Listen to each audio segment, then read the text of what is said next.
Nemáš kladivo, použij môj spôsob.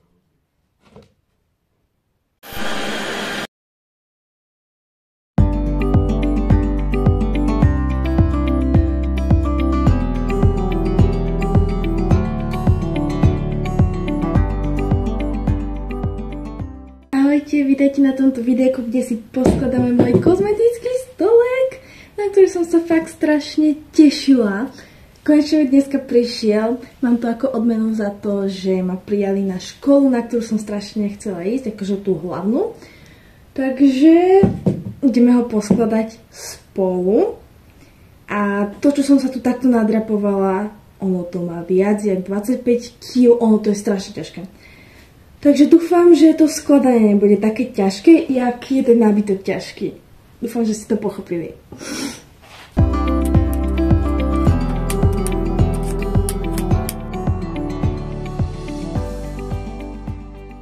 Dobre, ideme na to.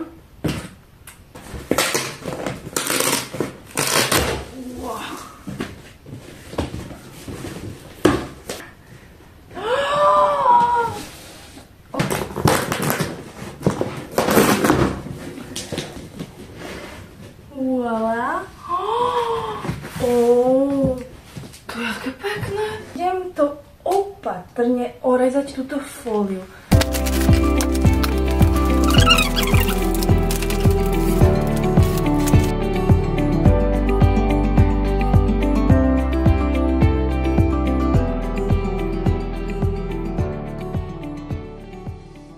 Takže ako ste mohli vidieť, mám to tu všade porozkladané po celej izbe.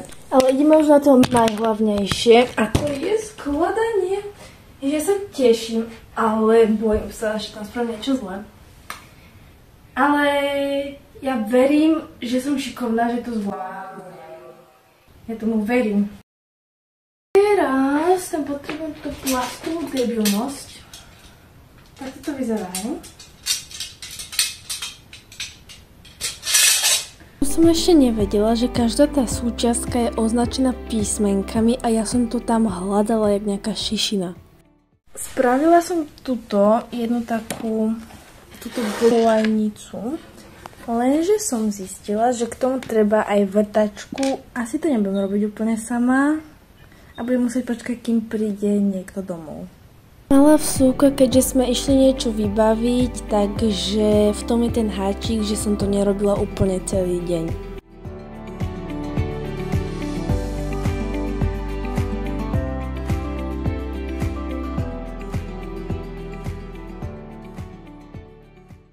Od rána som vlastne nič nespravila, keďže som čakala, kým mi dá tatino vrtačku, s ktorou aj tak neviem robiť, takže... Super. No a teraz už máme 15:42. No a ja sa tu snažím niečo majstrovať. S tou vrtačkou neviem robiť, takže tieto blbostičky tu musím nechať na tatina. A idem tu zatiaľ krok ďalej. Toto zatiaľ vynechám. A tu... Raz, 2, 3, 4, 5, 6, 7, 8, 11, 12.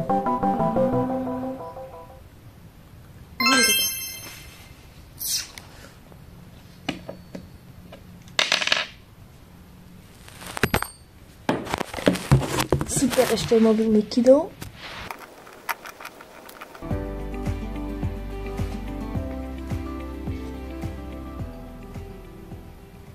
Povedzte mi, kto pochopí tejto strane. Reálne. Keďže sa nezdávam a nechce sa mi čakať, tak som to tam nejakým spôsobom privrtala tú blbosť. No a teraz... Dám takéto drevené blbostičky, čo ide extrémne ľahučko. To len proste takto. A je to. Takže toto je asi najľahšia časť. Dá tam drievka. Nemáš kladivo, použij môj spôsob, a to je...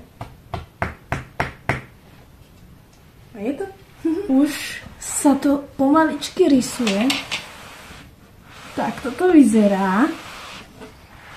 Teraz tu prišrobovávam takéto čudné veci. Už to začína nejako vyzerať takto krásne. Teraz to idem otočiť. To je najťažšia vec, ktoré sa dosť bojím. Popritlačať, len ja sa strašne bojím, že sa to zlomí, ale ide to celkom. Je to! Ideme na zrkadlo, už to skoro je.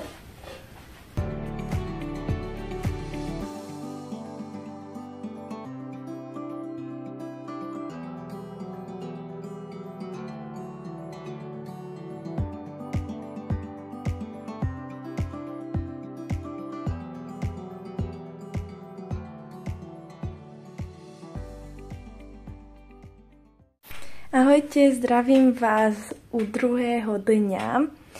Je presne 10:22. No a šuflíky stále nie sú na svojom mieste. Ale to sa nemusíme báť. Ono to príde. Tatino za chvíľku príde domov, šiel preč a mi to spraví s kladivom. Na kladivo sa úplne netrúfam, takže to nechám na neho. No a bude to hotové. Ešte potom máme taký menší problémik. Vlastne ono to je takto ukončené a ono to je strašne krátke. Takže musíme kúpiť predĺžovačku a takto sa to potiahne tuto za posteľ. A za posteľ to bude a ja mám až tam zásuvku. Takže takto bude za posteľ takto kábel a potom tu mám takto tlačítka a tuto si krásne zapnem a tuším 3 druhy svetiel tam je alebo tak nejak. Takže musíme si zatiaľ počkať a ja si idem asi zatiaľ umyť vlasy, lebo preto ich mám v drdole, lebo idem si ich učesať, rozdeliť všetko a už je prosím pekne 10:56. Tatino stále nie je doma. Takže čakám a šuflíky stále nie sú, takže si nemôžem dať ani malovatka, ani nič. Dobre. OK. Tatino mi to začal robiť a poslal ma po nejaký oranžový nožík. Takže v tomto celom tu musím nájsť nejaký oranžový nožík.